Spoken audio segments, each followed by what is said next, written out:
তানু অঞ্চলের গির্জায় তাদের ভাষায় বাইবেল ছিল না। তবু তারা যে খবর পেয়েছিল তাতে উৎসাহিত হয়েছিল। গির্জার নেতারা জেনেছিলেন যে তাদের পক্ষে নিজেরাই বাইবেল অনুবাদ করা সম্ভব।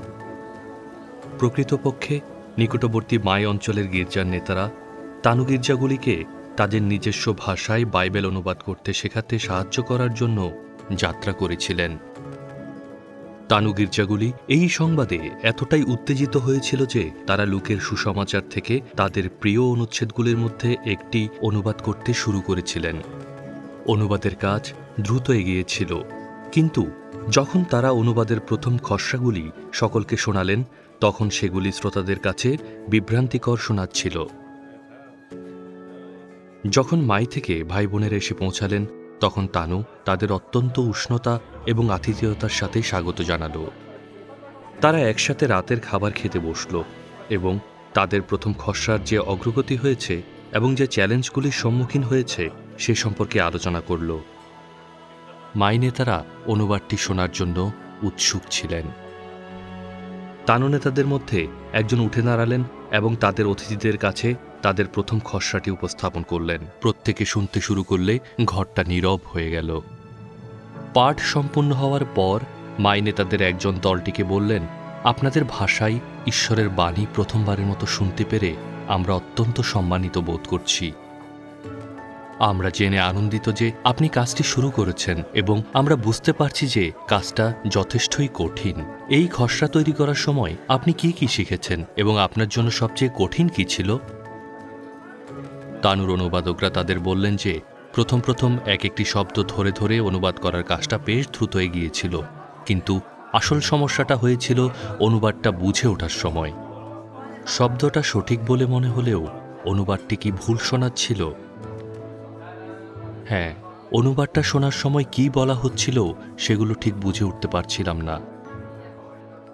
তুমি কিভাবে জানলে? আমাদেরও প্রথমে একই রকমের ব্যাগ পেতে হয়েছিল। বাইবেল একটি পবিত্র গ্রন্থ এবং আমরা প্রতিটি শব্দ আমাদের নিজস্ব ভাষায় অনুবাদ করার চেষ্টা করেছি।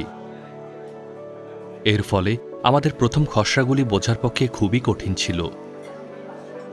শব্দগুলি আমাদের ভাষায় ছিল, কিন্তু সেগুলি ঠিক আমাদের মতো শোনাচ্ছিল না। আপনি কি অনুবাদটি উন্নতি করতে পেরেছিলেন? তানু জিজ্ঞেস করল। হ্যাঁ, আমরা শিখেছি যে একটি অনুচ্ছেদের অর্থ বজায় রাখতে প্রায় তার রূপ পরিবর্তন করার প্রয়োজন হয়। প্রতিটি শব্দ আলাদাভাবে অনুবাদ করাটা অনুবাদের একটি ভালো পদ্ধতি বলে মনে হতে পারে, কিন্তু যখন আমরা এটি করি তখন মূল অর্থটি অন্য ভাষায় সঠিকভাবে প্রকাশ পায় না।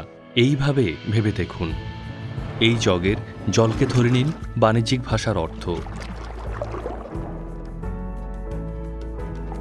এই কাপটা ধরে নিন আপনার ভাষা।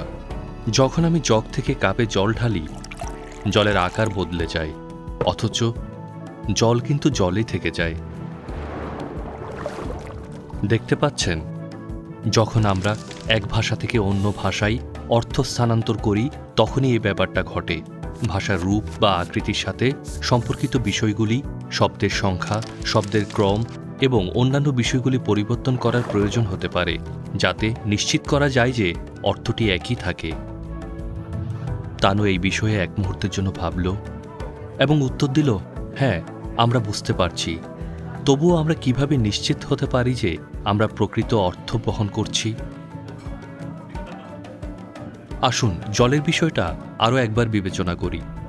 যদি আমি জগ থেকে কাপে অল্প করে জল ঢালি তাহলে কিছুটা জল পিছনে রয়ে গেছে। যদি জল হয় অর্থ, তাহলে আমি এমন কিছু পেছনে ফেলে এসেছি যা আমার অনুপাত থেকে বাদ পড়বে। এটা ভালো নয়। আমাদের সম্পূর্ণ অর্থটি প্রয়োজন। একইভাবে যদি আমি জগ থেকে সমস্ত জল কাপে ঢালি এবং তারপর দুধও যোগ করি তাহলে আমি এমন কিছু যোগ করছি যা আগে সেখানে ছিল না। যদি আমি আমার অনুবাদে এমন কিছু যোগ করি যা মূল লেখায় ছিল না তাহলে আমি নতুন অর্থ যোগ করেছি। এটা ভালো নয়। সবশেষে যদি আমি চা পাতার উপর জল ঢালি তাহলে আমি জলটি পরিবর্তন করেছি। এটা এখন হয়ে গেল চা। যদি আমি আমার অনুবাদে মূল পাঠের অর্থের মতো একই অর্থ প্রকাশ না করি তাহলে আমি তা পরিবর্তন করেছি। এটা ভালো নয়। আমাদের শুধুমাত্র মূল অর্থটি প্রয়োজন।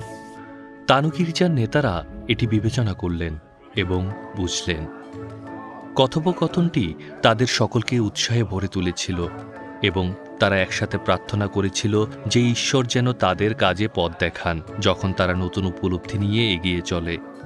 অনুবাদ করার সময় যদি আমরা 3টি বিষয়ে সতর্ক থাকি, তাহলে আমরা আত্মবিশ্বাস অর্জন করি যে আমরা সঠিক অর্থ পেয়েছি। প্রথমত, মূল অর্থের সবকিছু অনুবাদ করুন। দ্বিতীয়ত, মূল পাঠ্যে নেই এমন কোনো নতুন অর্থ যোগ করবেন না। তৃতীয়ত, অর্থ অপরিবর্তিত রেখে প্রকাশ করুন।